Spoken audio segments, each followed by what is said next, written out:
Welcome back to the eSIM Studios YouTube channel. I like to have this channel interactive with you, the viewer. That's basically the whole reason why I started this channel. I want to answer a question somebody had on one of my videos.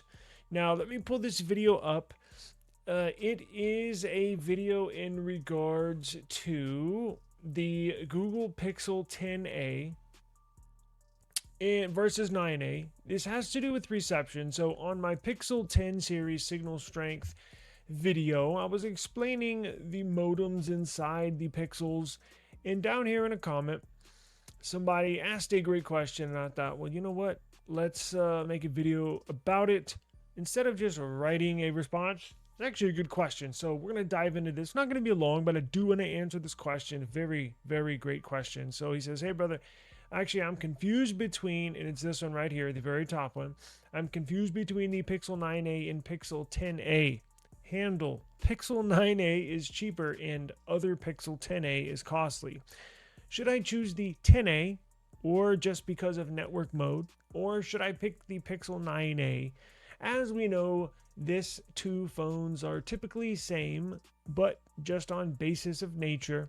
Modem, should I pick the 10 in? Please reply.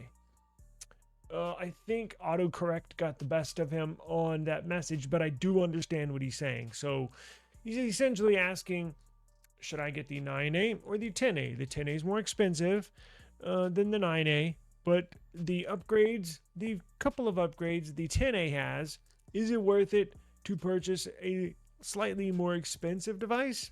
Well, let's break down the differences because this is a great question. In it, I'm sure these questions come up. Even I myself think of these things too. I'm like, should I get this phone or that phone? Well, this phone has these specs. This one's a little cheaper. Let's do the research and see what the difference is, right? I think of that stuff all the time. Great minds think alike. So let's solve his, or not necessarily solve his issue, but let's answer his question. So I did pull up the main differences. I cheated a little bit. I went to Gemini. Not a big user of AI, but in times like this, yes, it helps. Simply ask Gemini. Now, I have Pro. I don't know if that makes a difference, but I asked Gemini. You can do the same thing. What is the difference between the Pixel 9a and the Pixel 10a?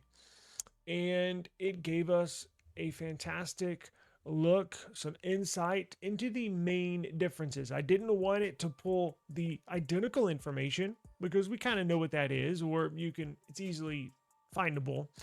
But I wanted to know the differences. What is different? Because as you can see on the screen, it's essentially a refresh. Same dimensions, looks the same, but under the hood, Google did. You do have to give them credit.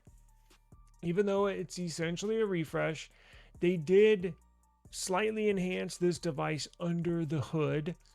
So let's see what they, in fact, upgraded. So weirdly, it shows the Pixel 9a more expensive than the Pixel 10a. I don't know how that worked out. AI is not perfect. Maybe that's true. I have no idea. I haven't looked, but it says the Pixel 9a here is $499. But then it says the Pixel 10a is $449. So essentially $500 for the 9a, $450 for the 10a. If that's true, and you're trying to decide between one of these two, go with the cheaper price. But that's not always the case. Maybe there's some purchasing upgrades there, or maybe it's, you have to trade in a device. I don't know. I'll let y'all look into that, but let's just go over the differences here. So 9A is on the left, 10A is on the right. So the 10A has upgraded glass on the front, meaning a digitizer, the display protection, not the actual AMOLED, but the glass that sits on top of it is improved. So it actually has Corning Gorilla Glass 7i. That is the latest Gorilla Glass for not flagship phones, but for mid-range phones. The older Pixel 9a has really old Gorilla Glass Corning Gorilla Glass 3. At that time, that was like 3 years old. So they did a much needed refresh on the glass of the 10A, that what your finger actually touches. It's stronger, it's thinner, it's more durable, it can withstand harsher environments, it can withstand drops from, I think, higher elevations and still survive, and it's less resistant to scratches. So we got a much needed upgrade on the display protection on the front glass. Now, speaking of the AMOLED display, it got brighter, and it's actually now an Actua display. So this is the same AMOLED panel that they put on the more expensive Pixel 10 and 10 Pro, 10 Pro XL. It's the same AMOLED panel. So they did upgrade that actual AMOLED, coming up from a basic non-Actua display on the 9A and only brightness of up to 2700 nits. Now on the 10A, it's not only a brand new AMOLED Actua display panel, but they actually made it brighter at 3000 nits. So it will be easier to see out in direct sunlight, just a more beautiful, more vibrant display. And here's a key factor, and y'all know what I'm about to get into as well, right? Charging. They increased the charging speeds. The 9A has 23 watt wired charging. It says 23 watt, quote unquote, fast charging, but let's be honest here, there's nothing fast about it. They did increase it slightly. Look, I wish it was up to like 45 watts, but they increased it 7 watts, up from 23 watts on the 9A to 30 watts on the 10A. Now, I must put this out there. Not a lot of people know this. Viewers on my channel know this. But and this goes for all pixels, starting with the 9A moving forward. So whether you get the 9A or the 10A, this is going to affect you. After you charge your device 200 times, after 200 charging cycles, it essentially comes out to roughly 6 months if you charge your device every day. A little under 6, like 5.5 months. But if you charge it every day, after you hit 200 charging cycles, your charging speeds will be cut in half. That's correct. So instead of 30 watt, well, they don't do it by watts, they do it by time. So if it takes you 2 hours, the Pixel 10a charges slow. So just think of after 200 charging cycles, and you're going to need to keep this in mind, because if you buy a used device, it might already be at 220 charging cycles. So you may purchase the 10A hearing this, thinking, oh good, well I get faster charging, 30 watts compared to the 9A. That's brand new. After 200 charging cycles, they cut your charging speeds in half by 50%. So if it takes an hour and a half to charge your Pixel 10A, it could take 3 hours. 3 hours to charge your phone. I don't know why, but this is the decision they chose. Not only that, they kick you in the nuts again. They not only cut your charging speeds in half after 200 charging cycles, they also cap your battery capacity at 80%. Now, they kind of trick you, because you can charge your phone, it'll show you 100% on your notification bar. Like when you're charging it and you look at your battery on your notification bar on the top right, it's not just going to stop at 80. No. It'll show you 100. It'll show you a full green battery or a white battery, thinking, oh good, I got 100% battery. No. Internally, you're only at 80%.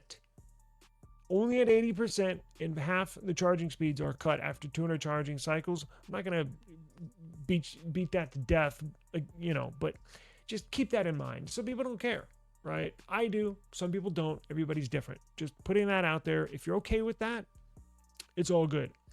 Now, look at this. These couple of things are important to me. It does not upgrade to Wi-Fi 7, so the 9A and the 10A both have Wi-Fi 6E, but what they did upgrade the connections to, the communication to, is the Bluetooth. So the 10A gets a Bluetooth 6.0, fantastic. The 9A, Bluetooth 5.3. So it's not a deal breaker, but it is nice to have that's the absolute latest version of Bluetooth. It sucks they didn't put Wi-Fi 7 on there, but again, whatever, right? It's a mid-range phone. You got to deal with it if that's what you're looking at. But Bluetooth 6.0 allows you to sort of future-proof the device moving forward. if you're going to hold on to this phone for 7 years, because that's the software support Google gives you, is 7 years, whether you get the 9A or the 10A. That is important. It's not it could be important. It is important, because in 7 years we're going to be on Bluetooth 10. Well, at that point, at 5 or 6 years, potentially 7 years of owning this device, you're not going to want Bluetooth 5.3. You're going to want Bluetooth 6.0. Trust and believe that. Now, also more connectivity improvements. Pixel 10a does enable satellite messaging, satellite calling. It does. It is available in the 10a. It's not the Satellite SOS support is not available on the 9a, only on the 10a. But not all carriers enable that in your device. It's all up to your carrier. So whatever carrier you use, call them up, ask Google, and see if your plan supports satellite connectivity. May and may not, but it does launch with Android 16 on the 10A, and the 9A gets Android 15. Did I miss anything? Now let's go to the CPU, because the CPU is the same in either one. That's the definition of a refresh. Not only does it look the same, it has the same CPU. The CPU is the heart and soul. But it has the Google Tensor G4 CPU. A decent CPU. Again, if you're getting an A series from Google, you kind of know what you're getting. It's a good, decent phone. If you're not a gamer, if you don't edit pictures and or videos, if you just need a phone for connectivity, for calling, for texting, and you need good long battery life, and you just take some pictures every now and then of your kids or your grandkids or whatever, the A series is going to do. I don't want to make it sound like I'm shitting on the A series. It's a fantastic device if you're okay with the specs. I purchased the A series for all my family members. That's all they want. A Pixel phone, safe, secure, long battery life, decent phone that will get security updates every month for 7 years, right? This is a good phone to get. It's dependable. It's just a good phone if you just need a basic phone. Let's get to the number one differentiator between these devices, because I don't want to get you confused before we get out of here. They both have the Google Tensor G4 CPU, but they do not have the same modem. So that's one thing they upgraded in the 10A. The most crucial upgrade, in my opinion, is the modem. So the Pixel 9a has obviously the Tensor G4, but the modem they connected with in there is the Samsung Exynos 5300. The Samsung Exynos 5300 modem in the Pixel 9a. In the Pixel 10a, it's the same Google Tensor G4 chip, but they include the Samsung Exynos 5400 modem. Now with the 5400, it does not get, just letting you know, the 9A or the 10A will not get T-Mobile's new 5G network or AT&T's new 5G network. It just doesn't support it. So if you're okay with that, it's all good. But the upgrade from the 5300 Exynos modem in the Pixel 9a to the 5400 Exynos modem in the Google Pixel 10a is efficiency. So a lot of people in the Pixel 9 series, not just the A series, but the 9 series, there were a ton of people. We had the Pixel 9a, we had the Pixel 9 Pro and Pro XL in the house, and there were a lot of people online complaining about connectivity issues and battery life issues. Google heard them out, so what it was doing, a lot of times in the 9A with the 5300 Exynos modem, it would search a lot for networks. It wouldn't lock onto a network and just hold on to it, or a frequency, whether you're on Wi-Fi or you're out on data. It would search a lot and search a lot and search a lot. It would always search for a better, even though it would connect to a frequency and hold on to it, it would always search in the background for a better connection, a better frequency that it can connect to. Well, you're draining the battery because it's always searching for a better network, a better signal, a better frequency. on the 5400 modem, Samsung Exynos modem that's in the Pixel 10a, they drastically improved that modem to when it locks onto a frequency, when it locks onto a signal, stay on it and don't constantly search for another frequency, another signal, a stronger connection. And by severing the searching while it's connected, you minimize the usage of the battery. So they it is drastic. I'm not just saying that, it is drastic. In fact, to where it's going to save you a decent amount of time on battery life. And food for thought, if you're going to buy this device, if you plan on holding on to it for 3, 4, 5 years, my advice, my professional advice, get the 10A.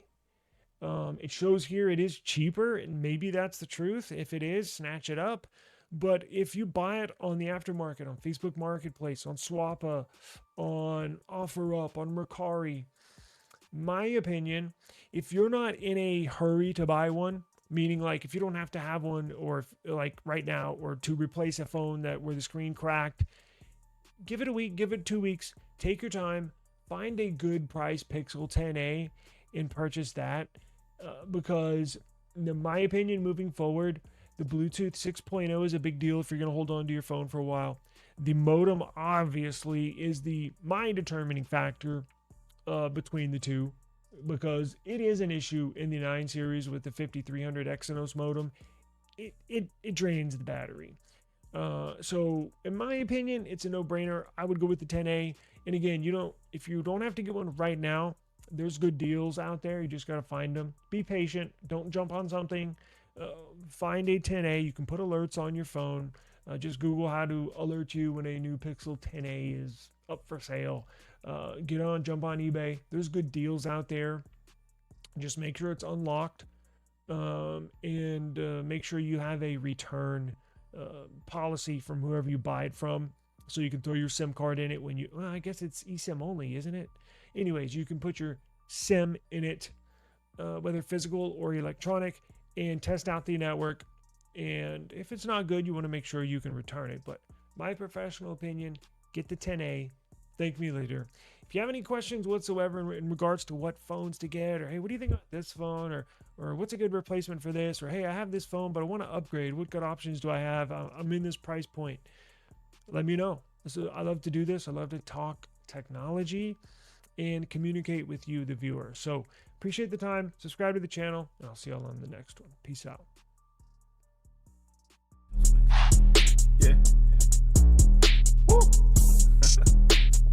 I just need my space right now. Fresh off the G5 jet, I'm on my way to a brand new kit.